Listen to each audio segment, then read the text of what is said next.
What is up? Welcome to the 90th episode of Pure Grade Puroresu. I've been promising this one for ages. I'm glad to finally be getting this out of the way. This is my review of Noah's Great Voyage in Yokohama show, and just to make up for being so late on this, like the show came out on the, well, it aired on the 17th of March, I believe, so I'm like, what, at least 2 weeks late? I'm also going to be reviewing some of the other shows around the same time. So there was a late February show, and there were also 2 shows in March that occurred following on from the Great Voyage show. So I'm also going to be covering those, not in as in-depth detail as I'm going to be going over for the Great Voyage and Yokohama show itself, obviously. So yeah, let's start off. We're going to be looking at the show from, I believe this was, let me see, this was from February 24th, so this was a Kurikan show. So yeah, I'm just going to run over the brief notes for this show.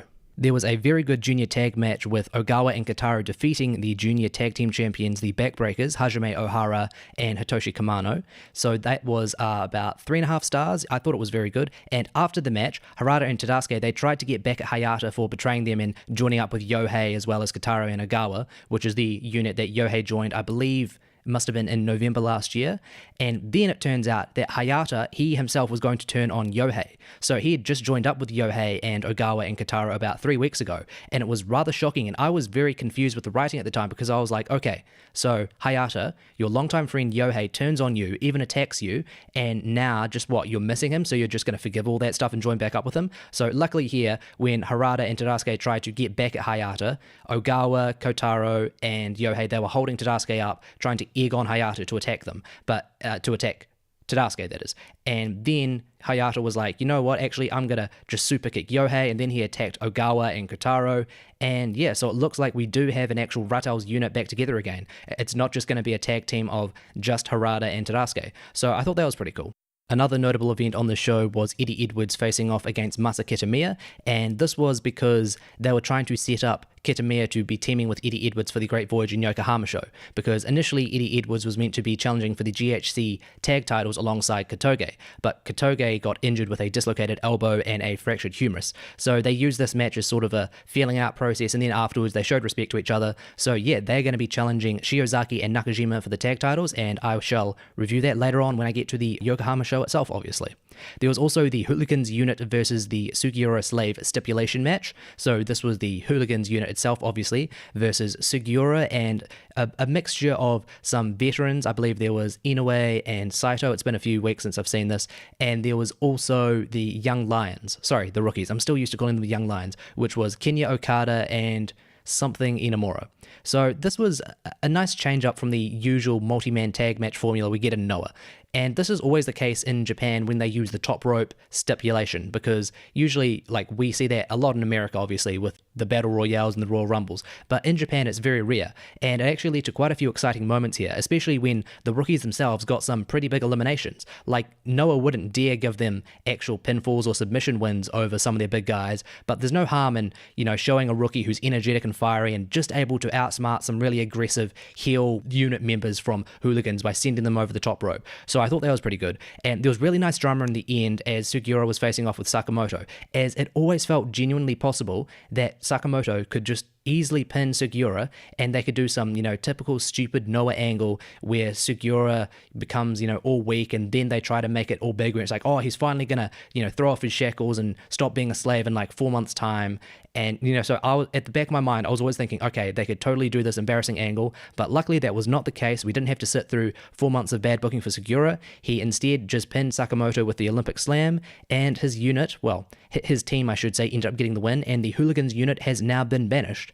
So yeah, Hooligans are now gone from Noah. When they were first introduced, I was sort of interested because I was like, okay, we're going to have like a really, like, this may as well have been the next big heel unit to have quote-unquote invaded Noah ever since, I guess, Suzuki-gun, because it was pretty much made up of, actually no, I was going to say it was made up mainly of freelancers, but they did have 2 main freelancers in Sakamoto and Yuji Hino.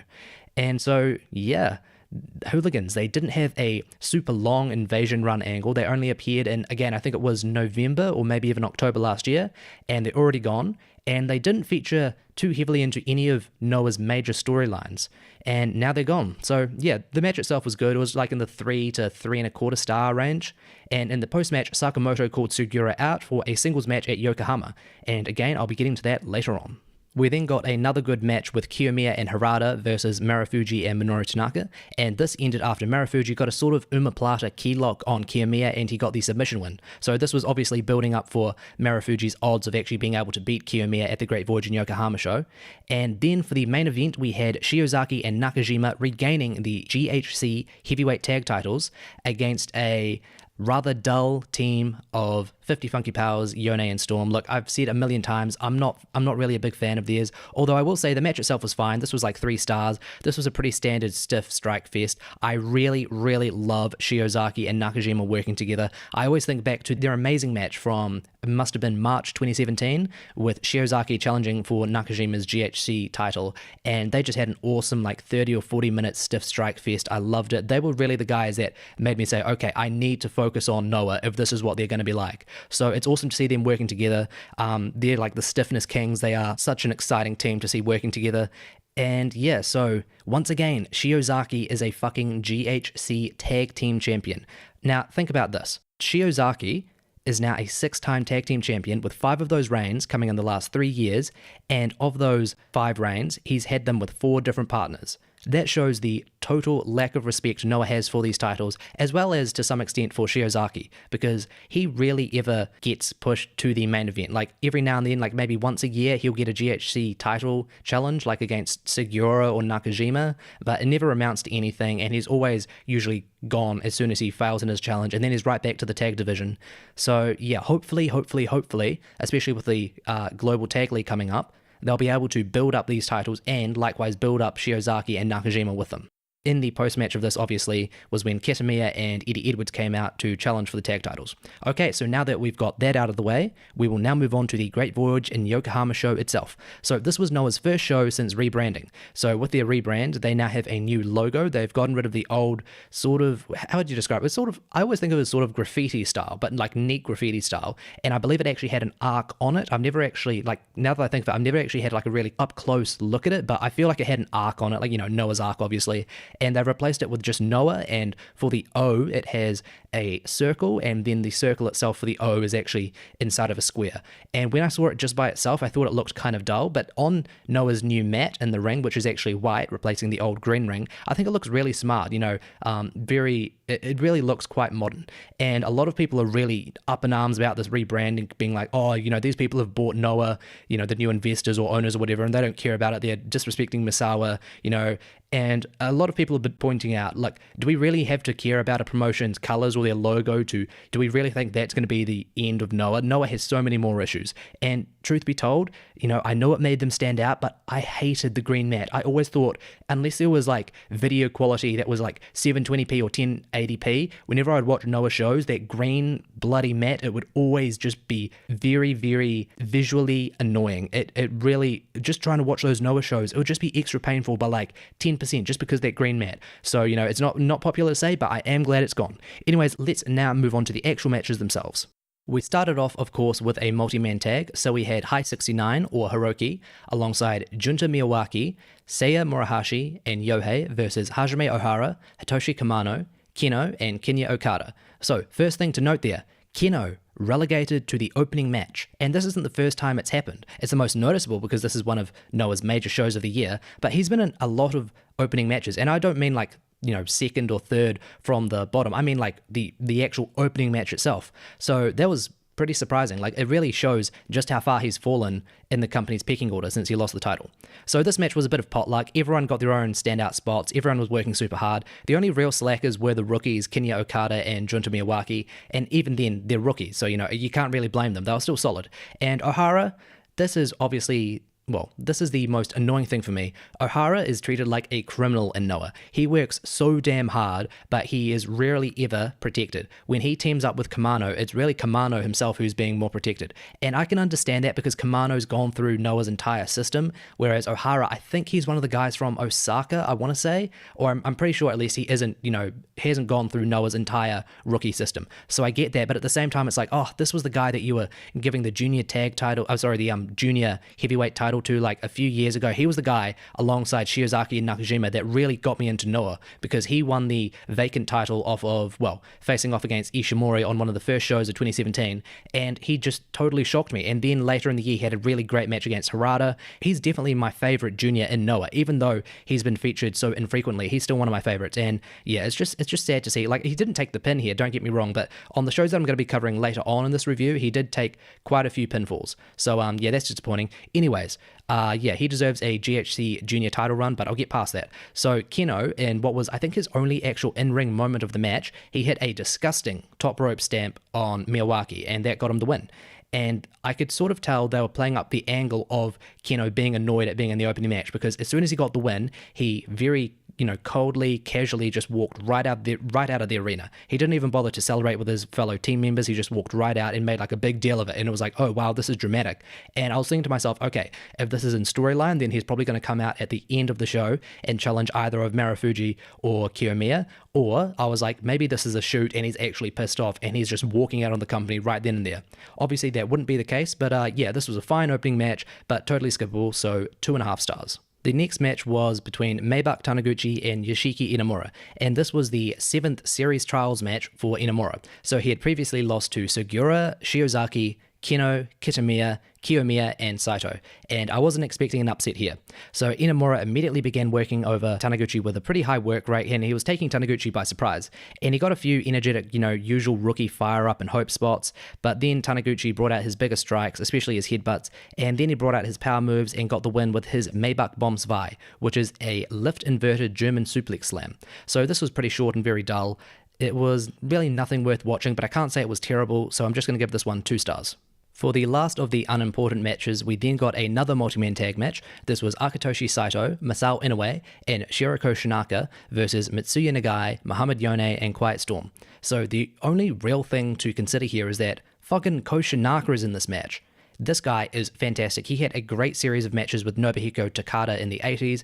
If you have not checked out those matches, if you're a bit iffy on 80s matches, especially Japanese 80s matches, trust me, check these out. I've seen a bunch of stuff from the 80s, and really these matches are the ones that stand out as being, like, these are easily at least 4 stars, I would say. These are the sort of things you could compare to a lot of matches from modern day New Japan, so yeah, just go check those out.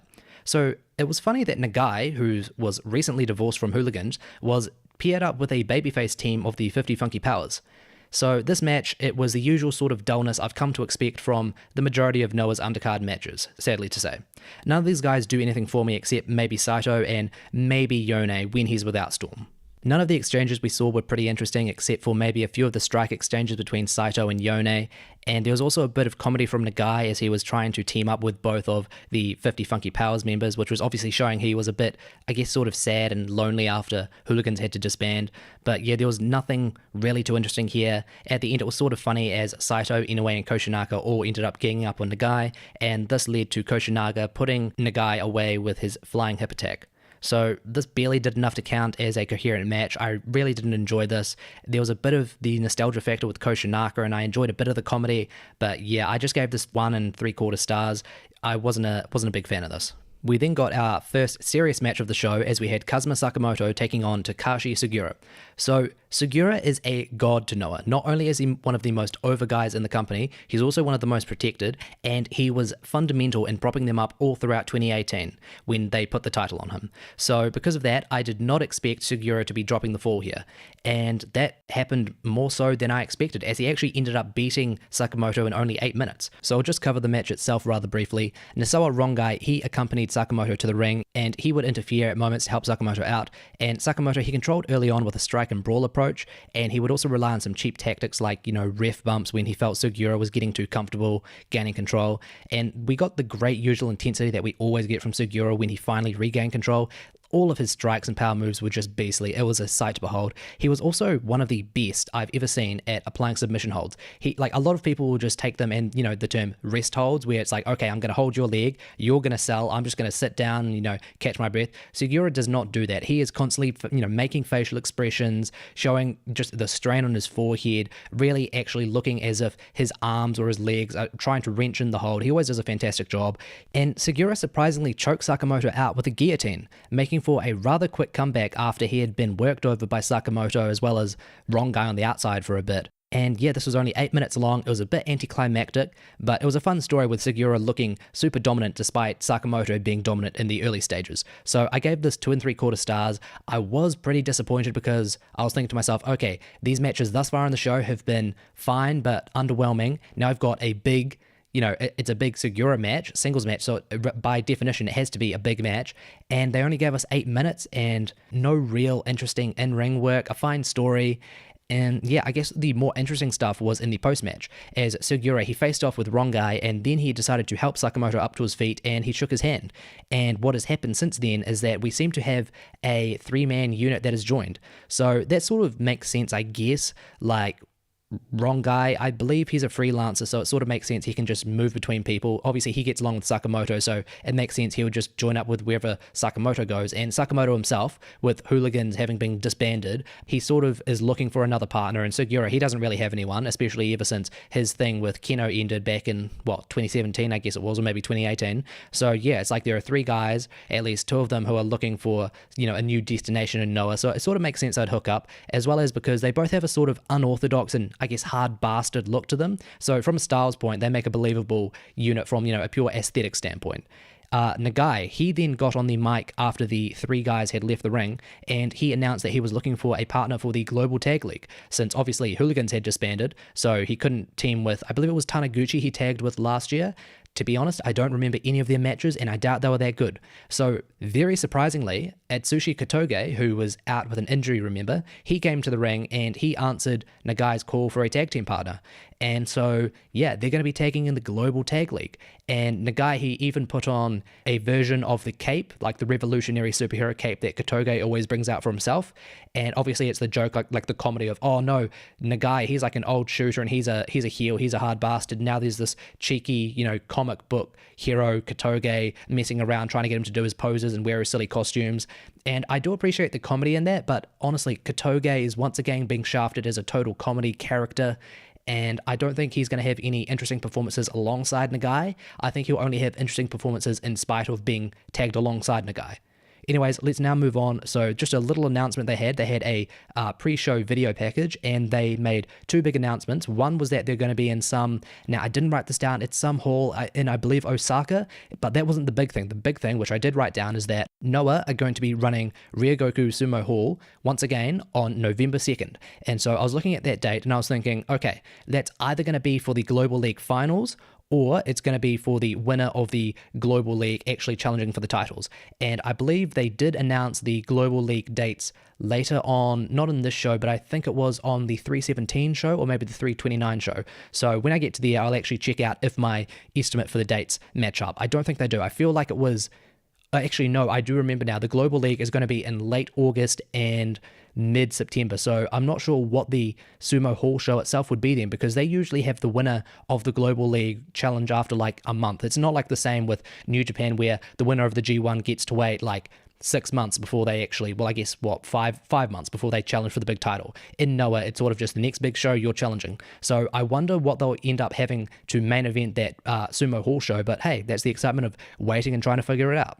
Back to the matches themselves, we then had Kotaro Suzuki and Yoshinari Ogawa, the GHC Junior Tag Team Champions, defending their titles against Hayata and Tadasuke from Rattels. So there was an early jump from Kotaro and Ogawa as they began targeting Hayata's leg, and this would become the focal point for the match. So Tadasuke, he soon got tagged in and he had a very fun series of attacks, and Kotaro sadly very badly botched his 619 at one point, and he awkwardly tried to move on to a brainbuster, but at that moment the match sort of just died right then and there, and it had a very nice pace up to that point. So yeah, sorry Kotaro, I've just got to bring you down for a bit, just on that one point. But other than that, I enjoyed all of Kotaro and Ogawa's work because they were methodical in grounding both Tadasuke and Hayata with their constant tags and a nice display of aggression in all of their strikes and holds. And I loved their leg work, especially Ogawa's unique submission holds and even taking Hayata's shoe off at one point to supposedly increase the damage done to the entire leg with one of his submission holds.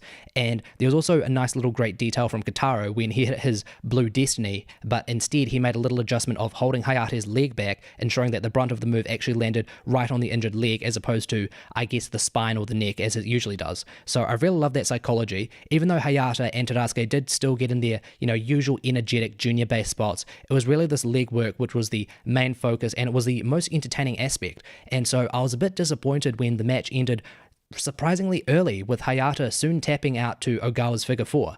And it did feel reasonable because, to be fair, they did do a lot of work on the leg, but I guess I was surprised because in any other match, in any other promotion, that leg work would have lasted like maybe 15 minutes, and then it would have played into some like big final 5-minute finishing stretch, and it might not have even actually factored into the finish itself. Like maybe the guy who has his leg worked over doesn't even get submitted, but he actually ends up winning the match himself. So I did still appreciate that, the fact that, you know, they're going to do a story where one guy's leg is worked over extensively and then that guy's going to tap out, because it's logical, it's rational, but I still thought there were many more opportunities for in-ring moments which we then didn't get. So I thought this was a good match, good psychology. I would like to see a rematch because I think they had more in the tank. So I gave this 3.25 stars.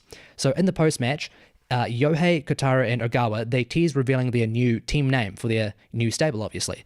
And that has since been revealed to be Stinger. And I believe this was Yohei who announced the name on Twitter. So yeah, Stinger. I'm not sure what that has to do with anything. You know, I think of Scorpions, obviously. Is it just Stinger as in that's like, it sounds evil and like, you know, they're a relatively heel-ish stable. Is that the reason? Who knows? But, you know, cool name. The next match was Daisuke Harada, the GHC Junior Heavyweight Champion, versus Minoru Tanaka. So I was super hyped up for this match because these two had a low-key great match at the end of 2017, and I was hoping they could surpass it here. So I'm just going to give my opinion, first of all. Guys, they really let me down here. This wasn't at all a bad match, but this was nowhere near the great match I hoped for or expected. So they started off with some very basic 50-50 exchanges, when you've heard that before, and then Harada began hitting his, you know, relatively big power moves. So I was rather surprised, like 50-50 exchanges and then into the big power moves, but I was like, okay, let's see where this match is going.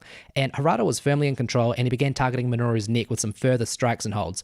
And Minoru, his own strikes and submission holds started coming out to level out the competition, and then he brought out some even bigger strikes, and then a series of disgusting suplexes which seemed to constantly just dump Harada on his face and neck. And I appreciated how Minoru was making sure to continue selling the neck even when it hadn't been directly targeted for a while. And again, Minoru's like, what? I think he's 46 or 47, and he's one of the best guys on the Noah roster. Definitely one of the most athletic. Just an absolutely amazing natural talent. We were then getting some bigger moves, I guess, and that was including a lot of top rope moves, but nothing really had the urgency or impact I was hoping for a match of this caliber. It was sort of just feeling like both guys were going through the motions and rushing through some spots, and even though the work was still solid, there was nothing that I could really compare to their match from the end of 2017. Harada was working super hard, and Minoru was having his usual cool moments, but still, it felt like they just weren't linking together at times at the same level as they had previously. I got more invested as Minoru started showing some more desperation and began executing some more energetic moves to try put Harada away, and I really enjoyed Minoru going for all of his complex pins and holds while Harada was just constantly going out to destroy him with strikes and power moves. And then, very surprisingly, Minoru, despite being worked over, especially with his neck, for the majority of the match, he then got a surprising win out of nowhere after a very late comeback, and that finished with him hitting a beautiful 450 splash. You know, got to give props there. And yeah, he ended up getting the win. So yeah, Harada's reign, after already having been ended last year in... when was it? I think it was September or October by Kotaro. He then won the title back like a month or 2 months later, and now it comes to an end once again. So I thought it was a bit forced giving Minoru the win after sustaining so much damage, but I did still think the match was pretty good. I was really disappointed. I did enjoy the match, but nowhere near as much as I expected. And I love both guys. It's not like a thing where it's like I'm biased against Harada or Minoru. I think they're both amazing. Like, just based on like actual inform, I have to say they're the best juniors on the roster. Like, I do think Ohara could be better than them, but he never gets the opportunity. So I have to say these two guys are the best juniors they have. And yeah, some of their interactions were just lacking a bit of fire, especially in the first 2/3 of the match. The final third itself was very good, but it really didn't make up for those first 2/3. So, you know, relatively good match still, 3.25 stars. And in the post-match interview, this was very surprising. Minoru, who is finally, I believe the ongoing story, even going back to their match at the end of 2017, was that he has held the junior title of all the major Japanese promotions. Again, obviously that's excluding like Dragon Gate, who doesn't really have a junior title. Well, I guess they do have the Brave Gate title, but you know, it's not, anyways, they don't have Dragon Gate and they're not including DDT, but they say how he's held the junior title in New Japan, All Japan, and Wrestle One, and I think maybe one more. And it was like, you know, Noah was always the big promotion whose junior title always eluded him, and so he's finally won it here, and he surprisingly called out the New Japan and All Japan Junior Heavyweight champions. So get that. And that was basically because he stated his desire to solidify finally winning the GHC Junior title by then making that title the most prestigious junior title in all of Japan. So you can sort of understand that. And If this somehow implies there's going to be a working relationship between Noah and New Japan or Noah and All Japan, then I am totally for that. But truth be told, I do think that was just Minoru being braggadocious. I don't really expect to see Minoru versus Ishimori or Minoru versus Iwamoto anytime soon. There was still a bit of a tease of Minoru working alongside New Japan as the interviewer asked him about Liger retiring. And obviously Minoru and Liger, obviously Liger is quite a bit, I think 10 years older than Minoru, but they were around basically at the same time in New Japan in the late 90s and early 2000s. And Minoru, he basically expressed his intent to tag alongside Liger to also coincide with Minoru's own 25th anniversary, which is this year. So yeah, we might see Minoru return to New Japan for the first time in, it must be... God, I want to say 10 years, or is that too much? No, I feel like the last time we saw him was maybe 2009 or 2010. So, yeah, hey, just to see Minoru in New Japan again, or even just to see him facing off alongside or with Liger, I think that would be awesome. For the semi-final, we had the tag team champions Go Shiozaki and Katsuhiko Nakajima defending against the challengers Eddie Edwards and Masa Kitamiya. So it was news to me that Shiozaki and Nakajima, they're going by the name X's, not X's, X's, so AXIZ, all capitalized. So yeah, not sure what that name means. There's probably some translation up there by I think it's Puro Program Translation, something like that on Blogspot. There's this UK woman who does translations. She's very helpful. So yeah, maybe she can let me know what the hell X's means and what its relevance is to Nakajima and Shiozaki. Anyways, it was a happy coincidence here that Nakajima, he's facing off against an ex-partner of his in Masa Kitamiya, who he had the Aggression tag team with. So they held the titles last year, I believe. I feel like they held them at least twice. And yeah, as I've already gone in depth about Noah's terrible booking of the tag team scene. So that's yet another tag team which has randomly been dissolved. And yeah. So the crowd wasn't super invested in this match for some reason. And that was really surprising me because this is essentially a match with a series of stars being involved. Obviously you've got Shiozaki and Nakajima, who are, they're like B+ guys in the promotion, and obviously you've got Kitamiya, he's a bit of a fan favorite, and then Eddie Edwards, he always gets a great reaction, especially because he's so rarely ever over in Noah, let alone Japan itself. So that sort of held the match back a bit, but to be fair, the match did have some other issues. My main issue with this match was, even though Noah does excel with a strong style approach when they try, too often they'll fall into a very generic strong style match where it's just strike versus strike. Like I think back to the Shiozaki versus Sugiura match last year, their GHC match. That was fantastic. That was an amazing match just because they were mixing it up. It wasn't just strikes. They were throwing in some power moves, and there was a lot of solid character work from both guys, just showing their actual character outside of just throwing strikes. It wasn't just, seeing two guys hit each other. It was actually, you could feel the passion and the actual emotion behind them. And this match was the match where it was more so all in-ring work and like no character. So everyone sort of just went through the motions for a long time until Shiozaki and Edwards started trading some very incredibly stiff chops. So there were still moments for fans like myself to really get invested in just like that, but there was also a lot of stuff where it was just guys trading strikes or a few holds or some power moves, and it didn't feel like there was really any conviction behind it. Anyways, as I said, the match did pick up when it was Shiozaki facing off with Edwards. They did the usual Noah thing that they do in all of their big matches where it's like, okay, we're suddenly randomly going to be referencing Kobashi versus Sasaki from 2005, as Shiozaki, obviously being one of Kobashi's pupils, he started doing the machine gun chop strike exchange in the corner, and then Edwards, in typical fashion, just like Sasaki back in 2005, would grab Shiozaki, throw him into the corner, and start hitting his own chops. So even though it's always done for a cheap pop, and it sort of just emphasizes how much Noah does to rely on nostalgia, which is funny then because they've just totally rebranded. I still do enjoy that. I always pop off and I always think back to that amazing match. That's one of the, I think, 7 matches that I've ever given 5 stars to. If you've never seen Kobashi versus Sasaki, fucking go out of your way to check that out. It was an amazing match. And after that, we started getting some much more impressive stuff from Nakajima as he continued working over Edwards, except obviously it's Nakajima. He's going to use his stiff kicks instead of chops. And I especially enjoyed Shiozaki and Nakajima working alongside each other, just targeting Edwards on both sides with their chops and kicks. That's one of my most favorite tag team sequences, moment spots that I've seen from any tag team, just because both guys are so stiff, and their stiffness, but it's different stiffness because you've got Shiozaki's incredibly like sharp sounding chops, and then you've got Nakajima's just deep thud sounding kicks. It's just beautiful to see. And Shiozaki, obviously his general display of endurance and pride was fantastic as always, and all other 3 guys are working very hard as well, but I just have a bias towards Shiozaki, as all of my Noah fan listeners will know. Kiyomiya, he actually began working over Nakajima's leg, which felt a bit introduced too late in the match, but I was at least glad to see there was some attempt at an actual story finally coming out outside of just some sort of bland exchanges and then going to some more stiff exchanges. So I did appreciate that.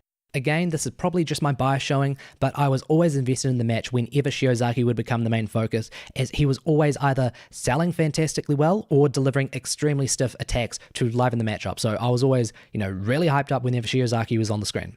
The match further picked up as Edwards and Kiyomiya then began bringing out their tag team moves, which was impressive because they've only been tagging together for, maybe a few weeks at that point, maybe longer behind doors. But yeah, they had pretty good chemistry. And then we even got a fantastic Frankensteiner from Edwards onto Shiozaki off the ramp to the outside. So that wasn't a spot I expected to see, but it was pretty cool. And obviously Shiozaki, he took a pretty bad fall, but it did look safe at the end of it. I had a bit of an issue with Nakajima because his leg had been worked over for quite a bit by mostly Kiyomiya, and then he started using his kicks a bit too liberally despite all of that work. But yeah, obviously I don't consider myself a selling fetishist, but I have been feeling like that these last few weeks just because there's been a lot of matches all across Japan where promotions have been having their guys go out and have big matches, not even just the men's promotions, also in the Joshi promotions, and they've had some big matches and there's some limb work, and I swear to God, I'm not a selling fetishist. I don't need you to sell the leg like you've been totally crippled and, almost killed. But I do like a bit of consistency, just a few gestures every now and then when you use it. Anyways, I still love Nakajima. It's just, a little issue I had there. The match then ended rather anticlimactically as Shiozaki and Edwards, following on from that Frankensteiner spot, I believe it was, they then spent like 2 or 3 minutes, like the final 2 or 3 minutes of the match just outside, sort of tussling with each other, not at all returning to the ring. And this was just so we could have Nakajima and Kiyomiya face off. And Nakajima ended up getting the win after he finished Kiyomiya off with a vertical spike brainbuster. So it was a cool move, but a bit of an anticlimactic finish. So yeah, the match ended up still being decent, but I think it could have been great if all 4 guys were just going like full steam, full on strike versus strike fest, because when we saw those moments where they were allowed to just unleash that, they were fantastic. But then at other moments, they were just sort of going through the motions, and I feel like maybe I'm being not very clear with what I mean by that, but I guess it's just a very human thing where it's like, okay, I'm seeing these guys attack each other and I don't feel there's any real drama here. And as I said, it didn't really help that the crowd wasn't super into this match for whatever reason. Yeah, so I just gave this 3 stars. It was also adorable at the end of the match, in the post-match, Kobashi gave Shiozaki a handshake and a pat on the back. So, obviously that's adorable because Shiozaki, he's one of the most underrated wrestlers in the world. He is one of my favorites, one of my favorite modern day wrestlers, and Kobashi is one of my all-time favorite wrestlers. Like, he's pretty much number 1 alongside Okada. So obviously seeing the master, who I love, congratulate the pupil, who I also love. It's a heartwarming moment. We have now made it to the main event. This was Kaito Kiyomiya, the GHC Heavyweight Champion, defending against the challenger Naomichi Marufuji. So some pre-match notes. It was believable that Kiyomiya could lose the title here, because then Marufuji, he could have become something for Kiyomiya to strive towards and finally overcome after months of struggle, because I thought Kiyomiya already had a pretty strong push. Like, he beat Sugiura for the title, and then he beat Keno, and then Kiyomiya. So it's like, okay, he's had like at least 2 defenses and he had a very big title win itself, so maybe Marufuji becomes the next obstacle for him to overcome. But likewise, it was also possible to me that Noah would just continue giving Kiyomiya this massive rocket ship push, and they'll try to get him even further over with another big win over pretty much Noah's biggest star. Like Sugiura maybe, but I do think in terms of pure fan popularity, Naomichi Marufuji was by far the ace in that department. As much as I wanted to support Kiyomiya because I really bought into the story of him being the second coming of Misawa despite his inexperience, I was also thinking to myself, damn, even though I have many issues with Marufuji, on his day, he is one of the best wrestlers in the world. So I was always thinking at the back of my mind, okay, I'm supporting Kiyomiya. I really wish this kid well. I hope he really brings Noah back to success. But Marufuji, damn, when he goes out there and starts hitting all of his signature moves with picture-perfect chemistry with Kiyomiya and just fantastic technique, I could easily just end up being like, okay, fuck you, Kiyomiya. Marufuji, my boy, all the way. The crowd was hot right from the start and basically split 50-50 between Kiyomiya and Marufuji, and that was fitting because we then started the match off itself with 50-50 exchanges before Marufuji then began targeting Kiyomiya's taped up arm and wrist. And Marufuji's work here, it was fine, and Kiyomiya's selling, it was pretty strong. Then we started getting some bigger counter spots from both guys, amping the match up pretty quickly because, you go from 50-50 work to a bit of limb work to then big moves. It was sort of similar to how Harada and Minoru Tanaka early in the night went through a similar sort of structure. There was one spot where Marufuji, he kicked out Kiyomiya's legs from under him as Kiyomiya went for the Misawa rope flip spot. And I really enjoyed that because then this allowed Marufuji to also begin targeting Kiyomiya's taped up legs as well. So then Kiyomiya, he also did a good job selling the leg, all while showing a lot of passion in all of his comeback spots. It was also cool then because Marufuji, he could switch between working over the arm and the wrist or the leg, and he would usually do that whenever he felt like Kiyomiya was beginning to get a bit too protective, a bit too defensive of one or the other. So then Marufuji started bringing out his big moves like his curving super kick, his ko-o, and even though he did have a few awkward moments, the majority of these signature moves were executed perfectly, showing that Marufuji, as I said, on his day, he's one of the best in the world, and he definitely had his working boots on here. So I was totally, once again, even though Marufuji was awesome, I was once again buying into the story of Kiyomiya's struggle here, and I was loving all of his passionate, energetic comebacks. He was likewise starting to bring out his own big moves, such as the top rope inverted DDT, the German suplex, and even some big Okada-esque drop kicks, sort of to fit in with how Kiyomiya made his entrance wearing, it seemed like an Okada-themed entrance jacket. It was very similar to Okada's, but also with a bit of Misawa-ness to it. The match continued and we got some more great big moves coming out from Marufuji, but the one thing he couldn't hit was the pole shift, and instead when he went for it, Kiyomiya countered that into his own Emerald Flosion, which for you that don't know is basically what the pole shift is. It's sort of like a different sort of move to lift up and get into the Emerald Flosion position.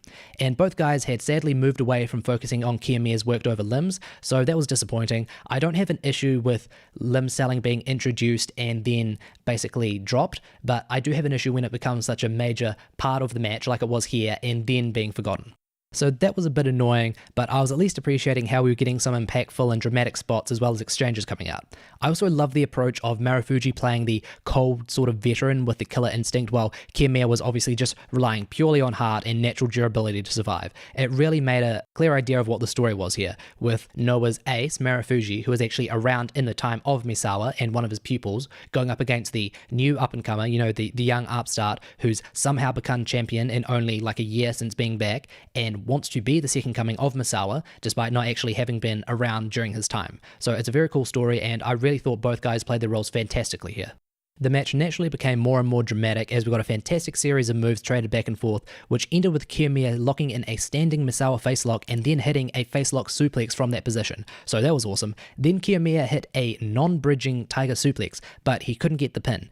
And this was actually linking back to the work done on his leg, as it's safe to assume that he didn't go for the bridge in the tiger suplex because of the work that Marufuji had done early on. And this was also then, coincidentally, when Kiyomiya started referencing the leg once again, showing that he hadn't totally forgotten about it as he was gesturing towards it and showing, some obvious signs of pain on his face. So I did appreciate that, and it did make up for him not exactly no selling the leg, but forgetting to sell it as consistently as he had earlier on. It looked like Kiyomiya was firmly in control at this point, but Marufuji did pull some control back for himself as he then went back to targeting Kiyomiya's arm. He had a series of moves, and that ended with him getting the perfect key lock, which was the exact move that he used to submit Kiyomiya on their February 24th Korakuen Hall show. So I enjoyed that little bit of, a callback there.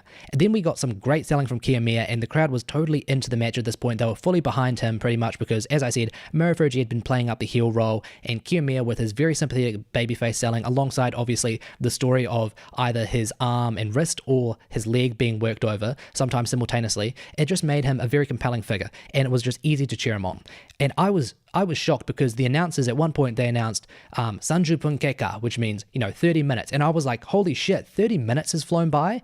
I was like, okay, yeah, the match was slow at some points, but how did we get to this point? Because even though the match was slow, it never felt like there was anything that was wasteful. Like there were some moments that were more interesting than others, or I should say some that were less interesting than other moments, but there was nothing that was bad here. I guess the entire match was just so compelling that these 30 minutes, they definitely just felt like 20 minutes.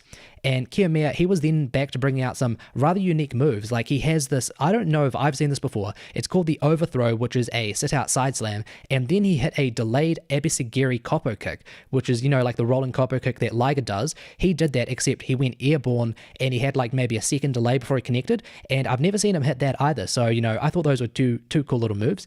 And then Kiyomiya, he managed to quickly, and perhaps maybe too quickly, he moved back towards going for the actual bridging tiger suplex itself, and he hit that, and he ended up getting the 3 count. So yeah, Kiyomiya puts Misawa's little boy Marufuji away with the Tiger Suplex, which I'm sure Misawa has used on Marufuji sometime in the past. So, I don't have any evidence to back that up, but it's safe to assume Marufuji in his time, back in the early 2000s of Noah, he's probably taken a few Tiger Suplexes in his time. So, a nice little bit of storytelling there as well, with Misawa's second coming using one of Misawa's most famous moves against Misawa's own pupil to get the win. Overall, this match was low-key great. I have to give this about 3 3/4 stars to 4 stars. The first half was slow, but it was interesting, and then the second half just had a bunch of exciting exchanges and very cool individual spots. The finish was a bit anticlimactic, but it was still good. The limb selling from Kiyomiya could have been more consistent and better at some points, but it was mostly good, and it wasn't a major issue at all. As I said, Kiyomiya, even though he did forget about it for a bit in the middle, well, both guys did forget about it, to be fair, because it's not all on Kiyomiya, because if Marufuji himself isn't actually targeting the arm or the leg for a bit, then you can't blame Kiyomiya for not selling it for a while. But anyways, Kiyomiya himself did choose to return to it, so I thought that was good. I definitely have to say this is the best Kiyomiya match thus far in 2019. Hopefully it won't be the best, because I think he's such a great talent. He has many opportunities to have even greater matches. And yeah, obviously, as you can tell by the rating, this was the match of the night. So I'll just go over the post-match notes. Kiyomiya, he went on mic. Obviously he did the usual, celebrating his win, getting applause from the crowd, and then he called out Keno. And I figured this, as I was saying, this is either a shoot and Keno's working out on the promotion, or this is going to lead to an angle where Keno is annoyed that he's being left out and forgotten, and he's going to end up putting himself right back into the title picture. But I was wrong on that account, because even though Kiyomiya called Keno out, and it was like, oh, they've got a bunch of history here, because, Kiyomiya, he challenged Keno on his return to Noah after Keno had just won the title, and then they recently had a title match in January, a year on from that match. It turns out that Kiyomiya called Keno out because he wants to establish a tag team with him, because with the new direction that Noah has taken, Kiyomiya was like, I want to work alongside you. I don't want us to be rivals. And so Keno, he actually accepted that. And that's pretty cool, because, at least we're not going to have Keno just rotting away in the undercards, especially in the bloody opening matches of Noah. So we actually know being pinned alongside the champion, not like 3-count pinned obviously, but being placed alongside the champion of the entire promotion means he's going to get a much bigger rub, obviously more so than he was already getting, and he already had quite a bit of, determined fan base in Noah, so that's good to see. And yeah, I'm really hoping that this tag team, I do hope they have like a decent run. They don't need to win the titles, because, what's the point of giving them the tag titles? I guess maybe just maybe it'll be cool. Who knows? I'll have to see how they work as a tag team, but I don't think there's any real need to do that. And I think the real money match is actually in, having them work together for a while, but then Keno turns on Kiyomiya and Keno just becomes a massive bastard heel. And then there's a great story there with their history. That's what I'm hoping for. I would find out my answer to this question on the March 29th show, but immediately after watching the show, I was thinking, okay, where the hell does Kiyomiya go from here? He's already beating the top 2 guys in the company and is just continuing on this massive rocket push he's getting. So if Keno's also not going to be the immediate next main challenger, then who's it going to be? And I was thinking to myself, oh God, maybe it's finally going to be Shiozaki. Maybe he's finally going to get a challenge. He probably won't win, but maybe he will. And I was really hoping for that, just because I don't want to see Kiyomiya go back to facing like Katoge or Kitamiya or even Yone, because even though those matches have the chance to be good, I want to see like some 4+ star match potential. I want to see versus Nakajima or Shiozaki or even Sugura again. That's the sort of stuff I want to see. Anyways, I am still incredibly invested in the story of Kiyomiya. I've gone over it a million times. I just love the idea of this young guy who's like, oh, I grew up watching Misawa and then he died and now I'm wrestling for his promotion, and the promotion from a sales standpoint and a fan standpoint is kind of dead, but he's still really committed to bring the promotion back, and he's using a bunch of Misawa's moves, but also his own little flair is added so it doesn't feel like he's totally copying, and he's got so much heart and so much energy, and he's incredibly athletic for his age, and he shows great like in-ring skill compared to his experience level, and he still has a bit of issues at some points where he's like obviously green, but that fits into the story of him being this like amazing prodigy who has so much skill but he doesn't know exactly how to harness it. It's like a total sort of anime storyline, and I just love that. So to be honest, this is one of the most interesting stories in all of pro wrestling right now. It's one of the stories I'm most invested in, and I'm really excited to see where Kiyomiya goes from here. A lot of people were saying, and are still saying, that it was wrong to give Kiyomiya the title, and even though he hasn't had total blowaway matches, the story itself is what I'm really invested in. So I guess this is what WWE fans must say when they're like, oh yeah, the matches aren't good, but we care about the characters, because that's what I'm experiencing, except here, the matches are good, even great. But yeah, it's really the story of Kiyomiya and his just fairy tale climb to the top of Noah, which is just so interesting. It's really the only interesting thing that Noah was doing up until this point. And with their new direction, I will say that they are taking a few more steps towards branching out and having some other interesting storyline aspects outside of just the GHC title scene itself. So that brings us to an end of the review of the Great Voyage in Yokohama show. If I have to give it a rating, I'd give it probably a 6 out of 10, just because the undercard matches were either fine, there was only one outright, well, I should say there were 2 bad matches, one which was outright bad, which was that tag match with Nagai and 50 Funky Powers and Saito. There was a pretty incredibly underwhelming match with Taniguchi versus, I believe it was Inamura. Then we had some decent matches. We had Harada versus Minoru, which even though it was underwhelming, was still pretty good. We also had the junior tag match with Ogawa and Kitaro versus Tadasuke and Hayata. Then we had a sort of like an alright match for the tag titles with Shiozaki and Nakajima defending against Kiyomiya and Edwards. And then we had a low-key great main event. So overall, I have to give that a 6 out of 10. So now, even though that's over, I'm going to review the most recent shows Noah has had, and these shows were obviously in March. They were March 17th and I believe March 29th, and they were both aired on Noah's YouTube channel, and they were getting a pretty decent amount of views. And I really hope this is just the first step in Noah moving towards some sort of streaming system. Like, I really hope this is just the guys in the back being like, okay, we're going to see if we can stream on YouTube so we can figure out how to get our stuff synced up to streaming online, and then we're going to move that over to a streaming service, because, even though I prefer not having to pay like $10 or $15 a month to watch wrestling, if it means Noah is finally going to move into the modern day and actually start making some money so that they can better support themselves, then I'm all for it. Just like with the February 24th Kurikan show, I'm not going to review these matches from these shows in too much detail. I'm just going to run over them and, comment on any important matches or important storyline moments that I noticed. For the March 17th Spring Navigation show, there was a pretty good match with Minoru and High 69 taking on Kotaro and Yohei, and we had High 69 make a challenge for the junior tag titles after he pinned Kotaro. So we are going to be having Minoru and High 69 challenging Kotaro and Ogawa, and this is going to be on the March 29th show, which I'm going to be reviewing soon. The real standout match here was Go Shiozaki versus Takashi Sugiura in a special singles match. This was a very good stiff strike fest. This was nowhere near as good as their absolutely incredible, amazing singles match from last year in 2018, but it was still pretty good. I'd give this 3 3/4 stars. This would have been better suited to be the match that Shiozaki and Sugiura were involved on instead of the matches they were involved on the Yokohama show itself. I would have rather they just got rid of the tag title match, got rid of Sugiura versus Sakamoto, and just had this match on that show, because this was better than, I guess, 90% of the matches on that show. I saw some people saying that this was actually Noah's match of the year contender, and I was like, I don't see that, because, this was, as I said, when I was talking about Noah sort of falling into the going through the motions with their strong style matches, this was one of those where it was like, okay, I can appreciate the energy and passion from both of these guys, but they were a bit formulaic and, as I said, just going through the motions at some points. But at the end of the day, even when these two, Shiozaki and Sugiura, when they're going through the motions, it's still like great at minimum. So yeah, we still got a very good match out of them, 3 3/4 stars. The main event was finally Kiyomiya and Keno teaming up, and they were going up against the 50 Funky Powers, Yone and Storm. And look, I don't need to tell you guys that I'm not at all a fan of 50 Funky Powers, but the match itself was pretty good.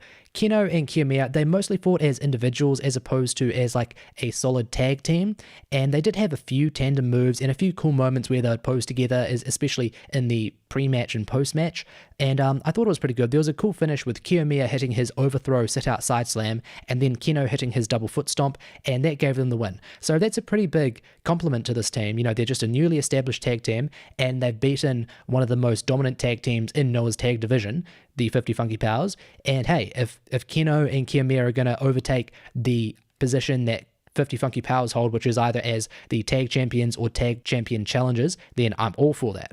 That was all that was really interesting from the March 17th show. We now come to the March 29th show. This was a Kurikan show, and again, this was once again streamed live on YouTube, and I have to say, this is actually the best Noah show of 2019 thus far.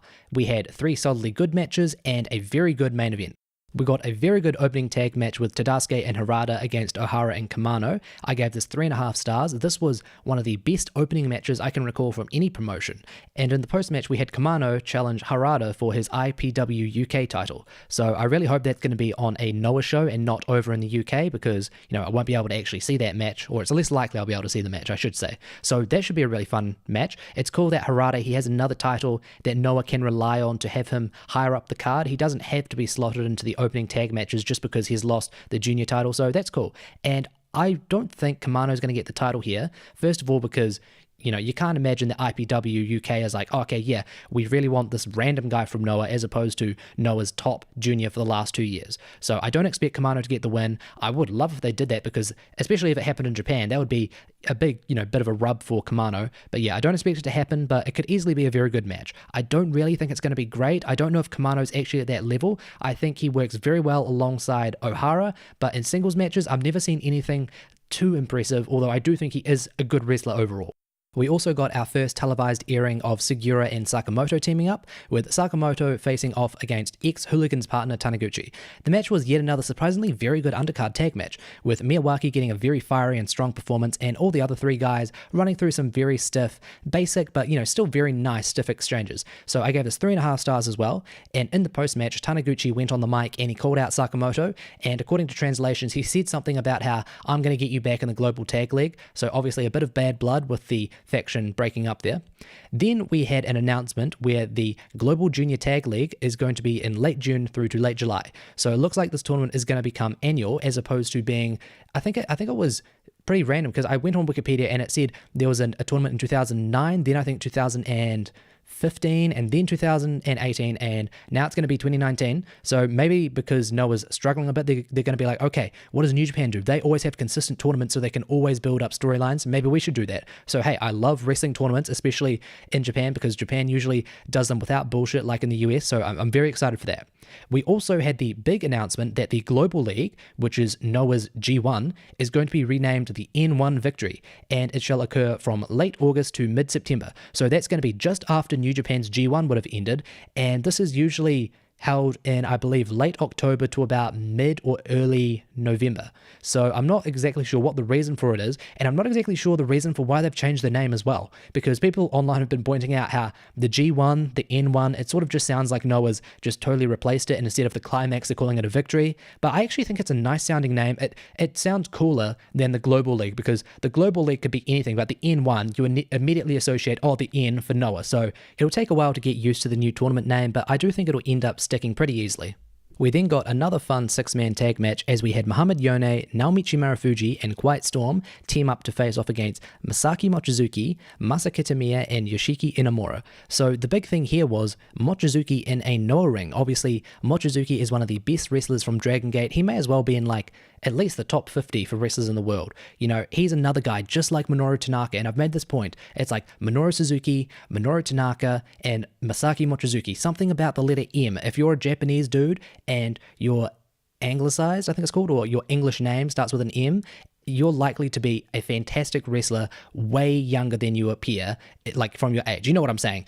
You're old, you're not actually old, you're actually 20 years young because you're just a fantastic athletic specimen. God, why did I say that in such a very dramatic and pretentious way? But my point is, Mochizuki is awesome, and it was awesome to see him here because we last saw him interact with the Noah wrestlers when it was on the Giant Baba Memorial Show, which I believe was held by All Japan themselves. Actually, no, was that a joint event? I can't remember. But either way, they had some interactions on that show, and I was impressed. I was like, oh yeah, this is pretty cool. But there was nothing really impressive that was like, oh damn, I really need to see these guys have a singles match right away. But that's what I got here. I don't know what it was. Maybe it was just me, but for some reason, their interactions here, they just felt really on point. Their chemistry was great. Mochizuki had some awesome kicks. Marufuji, he was sort of keeping up with the technique that he was bringing out at the latter half of his match with Kiyomiya, so he was still in form. And yeah, I thought this was very fun. I really hope the interactions they've had on the Giant Baba Memorial Show as well as on this show hint that we are going to see Mochizuki making some appearances in Noah. It doesn't really look like Dragon Gate's going to be doing anything big with Mochizuki in the meantime, so hey, if Mochizuki wants to go have a stint in Noah, help them out with business and form a working relationship with Dragon Gate in the process, then again, that's another thing that I'm all for. I would love to see Mochizuki end up maybe even winning the Global League, or I guess the N1 Victory. Sorry, it's going to take a while for me to get used to that, and then end up actually holding the GHC title for a while, because Mochizuki is one of those big wrestlers in Japan where you could justify him having a title in almost any promotion. So, that's what I'm saying. Mochizuki, he deserves a GHC title reign. That's what I'm saying. Kitaro and Ogawa defended their junior tag titles here against High 69 and Minoru, following on from High 69 pinning Kotaro on the 317 show, as I previously talked about. There was very fun chemistry within and between the teams here, and all four wrestlers had a rather distinct style to them. Kotaro's arm was targeted for a long time with some especially great work from Minoru. There were great interactions between Kotaro and Minoru, and I especially loved all of the arm bars that Minoru was bringing out to try and submit Kotaro.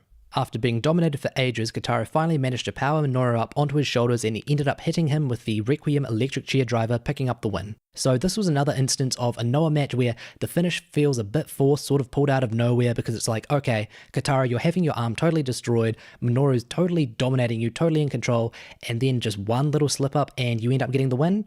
And I guess that even though that does annoy me, it does make sense to some extent, because, you know, he hit Minoru with one of his finishing moves in spite of his arm work. So it's not like there's no reason for it. It's just the in-world logic is a slight bit annoying, but it's like, you know, I can deal with this. And yeah, the match itself was pretty good. I also gave this 3.5 stars. And the big thing coming out of this is that Kotaro has now pinned the junior champion. And this is all the switch around from him actually being pinned by High 69 and, you know, forcing his team to have to defend their titles in this match. And now, so he's gone from the bottom to, you know, being right again at the top.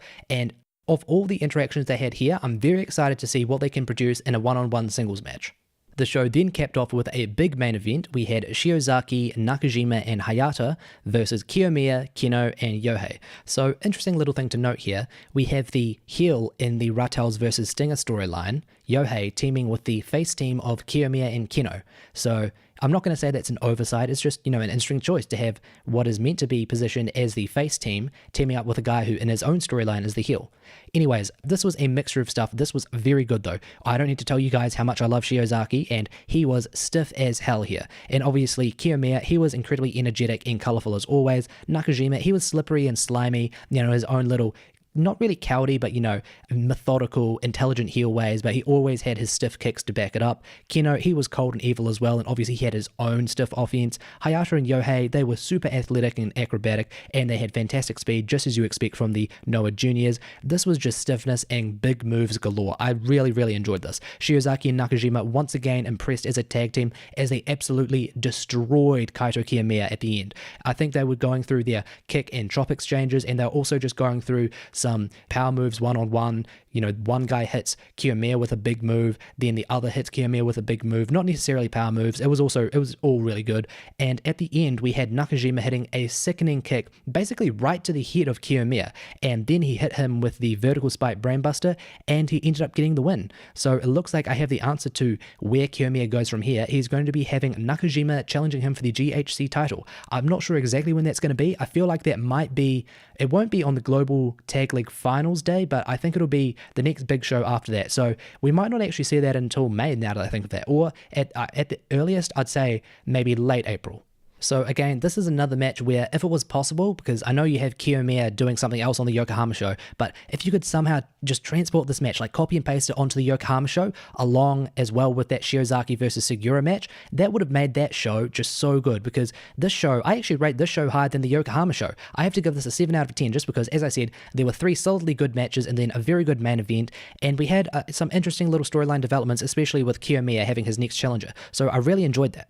I'll quickly just run through the lineup for the 2019 Global Tag League. So we have Axis, Nakajima, and Shiozaki, which are also the reigning GHC Heavyweight Tag Champions. We have 50 Funky Powers, Yone and Storm. We have the remnant of the Hooligans, Taniguchi and Yuji Hino. So it seems like Hino is not done with Noah, at least just yet. Then we have the newly formed team, Kiyomiya and Kino. We have Sugiura and Sakamoto, who it seems have worked out their differences. I was noticing on post-match and post-show promos, they were sort of showing how Sugiura wasn't really ready to trust Nisawa Rongai or Kazuma Sakamoto just yet, but he's still choosing to tag with them. So it looks like, you know, whatever they've done, they've convinced him that, hey, Sakamoto, he's trustworthy, so you can tag with him. Then we're going to have Katoge and Nagai, so it looks like Katoge is finally going to be healed up after his injury. Then we have Akitoshi Saito and Masao Inoue. Yeah, I don't really have anything much to say about that. To be fair, Saito might have some fun little stiff exchanges at some points, but I'm not expecting that team to be super impressive. Then we have Kiyomiya and rookie Inamura. So this was a big thing. Kiyomiya has chosen to team up with young lion Inamura, and I think he's only been in the company for like I want to say maybe 6 months, and he's already getting a bit of a decent push. Like, look, I guess it makes sense because Inamura does seem to have much bigger energy. He has a greater size, and he makes really good use of his size for a rookie. So I'm excited to see what he can do, because he's going to get a lot of, not big matches, but he's going to get a lot of time to show off, because he's not going to be in, 6, 8, or 10-man tag matches here, and he's not going to be in squash matches. So I'm really hoping he can impress. There's also a bit of a storyline in how Marufuji is not announced to be in this tournament, and I know that wrestlers such as Nakajima and Shiozaki have been sort of laughing about that, being like, oh wow, is he still, caught up on his loss to Kiyomiya? Why isn't he just moving on? And I do think that he is going to end up being in the tournament. Now that I think of it, he might actually end up teaming with Mochizuki. I've just thought of this now, because at the end of his tag match where he faced off with Mochizuki and they were sort of getting in each other's faces, they did shake hands at the end, and that would be awesome. Like, that is like the real mega powers there. That would be awesome if we have Mochizuki and Marufuji teaming up, and you'd have to think they'd win it in that case. But as the teams are announced right now, my dream final is Nakajima and Shiozaki going up against Kiyomiya and Keno. But the thing is, the Global Tag League can be really hit or miss. Some years it's relatively good, and some years it is incredibly underwhelming and outright bad. I thought last year we had there were a good amount of good matches on the shows, and I believe it was 2017 when I watched a bunch of the shows that were meant to have big matches, and they were pretty much all incredibly underwhelming. Some of them were even outright bad, and this is from matchups where you see like a bunch of Noah's big stars. So who knows, but I do have to say I am excited for the direction Noah's taken thus far since their rebranding in mid-March. I think they've set up enough interesting storylines where it's not like everything is just going to revolve around the GHC Heavyweight title, and every other title and every other wrestler's booking who's not involved in that title scene has to suffer. I do think they have booked the junior title relatively well, but even then I think they could have had some more interesting matchups over the last 2 years, and I think there are other wrestlers they could have built up alongside Harada. He's really the only guy that's gotten an actual push, or I guess a rub I should say, from having this title ever since mid 2017. I think they are totally sleeping on Ohara. That is, downright criminal in my opinion. And yeah, there's a lot of stuff to look forward to with Noah. So I think I'll just run over some other final little thoughts on Noah going forward in 2019, and then I'll close this out. Noah's next big shows will revolve around the Global Tag League, and as I may have hinted at, I can't really remember, but I'm just hoping that Shiozaki and Nakajima do not immediately lose the titles to whoever ends up winning it, because that's been the story of Shiozaki's life these last 3 years with these tag titles. He goes through a bunch of different partners. He always has a reign that's maybe he's lucky to get 30 days. Sometimes he only gets 9 days or 20 days, and he is lucky to get more than one defense. It's usually either 0 defenses or 1 defense, and then he's gone. Then he picks up the titles again in 6 or 9 months with whatever other partner he's randomly picked up. So it's okay, Noah, you're going in a new direction, and I need you to take advantage of the amazing talent, the amazing character that is Shiozaki, as well, of course, as Nakajima. And I also need you to start making these titles credible, and you can start by either having these guys totally run the gauntlet? I think that's the term. Have them totally win this entire tournament and face off any challenges, and have them become the dominant team that goes on at least, give me at least 200 days. That is the absolute minimum I would accept to be content, because they I've looked at these tag titles. I think the last major reign they had was Killer Elite Squad, and that was maybe 300 or 400 days, and okay, maybe that's a bit long, but okay, since then we've had maybe people getting 150-day reigns, and now we need a solid team such as Shiozaki and Nakajima. So we already have that. We need them to make these titles credible and make themselves credible and go on a 300-day reign, because you're not doing anything with Shiozaki otherwise, and I'll get onto this as well. I don't think you're going to do anything with Nakajima, or that you need to do, I should say. You don't need to do anything major with Nakajima in that time. So, just give them the tag titles, let them run for it, let them make a major reign. Just do something with these guys and these titles. Please, Noah. As for what I think of Nakajima being the next challenger for Kiyomiya's GHC title, I don't think that he's going to end up taking the title, but I wouldn't be surprised if Noah are thinking to themselves, okay, we tried putting the title on this guy and making him the face of our company 2 years ago, but for some reason he was a squeaky clean baby face despite of his stiff offense, and he didn't really connect with the fans on a serious level. But now as a heel, Nakajima is very compelling. I love his character work, and I think he would actually do pretty good business for the company. I think the fans would really rally behind him as not necessarily a slimy heel as he's being right now, but as a very calculating, cold, methodical heel who's very smart but also stiff with his offense as he portrays himself as champion. I think that'll be very good. But I have to say, selfishly, what I would prefer, and look, this is just going to be me going on about my bias for Shiozaki again, but I would love if after Kiyomiya defeats Nakajima, Go Shiozaki, he goes into the ring to console his partner, and then he gets on the mic and he challenges Kiyomiya. And look, there's actually reason for me saying this. This isn't just me fanboying over Shiozaki, because as you will remember, Shiozaki was the guy who took Kiyomiya under his wing when Kiyomiya first returned to Noah and he failed in his title challenge against Keno. Shiozaki was like, I've been in this position before, I remember this in the days of Misawa, and I want to raise this guy and, actually build him into a credible fighter. And they ended up winning the tag titles, I think, twice or at least once last year, and I thought they had some very good matches. So Shiozaki, he sort of has a mentor role with Kiyomiya. And so I think it would be awesome if instead of Marufuji being the one who takes the title off of Kiyomiya and then Marufuji is the one that Kiyomiya has to really fight to overcome, just have that be Shiozaki. And look, I know there is history with Shiozaki being a relatively average, if not a bad champion, just because he really didn't connect with the fans during his reigns, and they apparently came at the wrong times. I haven't seen or followed Noah during that time to really comment on it. That's just what I've heard from other Western fans. But look, there's been a long enough time since Shiozaki last held the title. I believe he last held it in 2016, and that was when he had just come back from his stint with All Japan for a few years. So there's that, and plus, I really think he has won the fans over, because I remember watching him in 2016 and 2017, and there were still fans who were like, you were the dude who left us when we were really suffering, you went off to All Japan, and now you're back? Nah, fuck you, we don't care about you, even if you were there since like 2004. But with all the amazing performances he's had these last 3 years, or maybe even 4 years, I think he has totally won the fans over.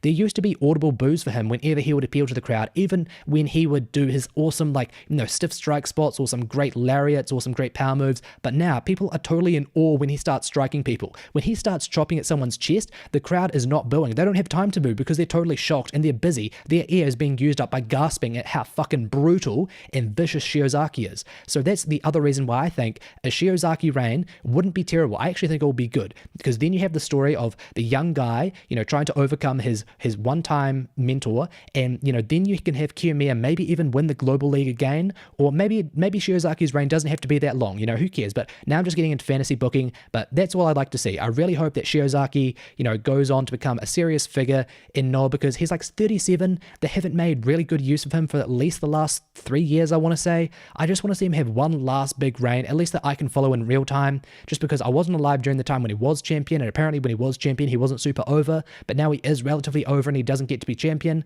God, life just isn't fair sometimes. But yeah, guys, that's going to do it. Thank you for joining me for yet another episode. It is good to finally not be talking about New Japan. I was going on I think 4 or maybe even 5 episodes in a row just dealing with New Japan. Now it feels good to finally be back to, the sort of underground in pro res, talking about Noah, which is still one of my favorite promotions.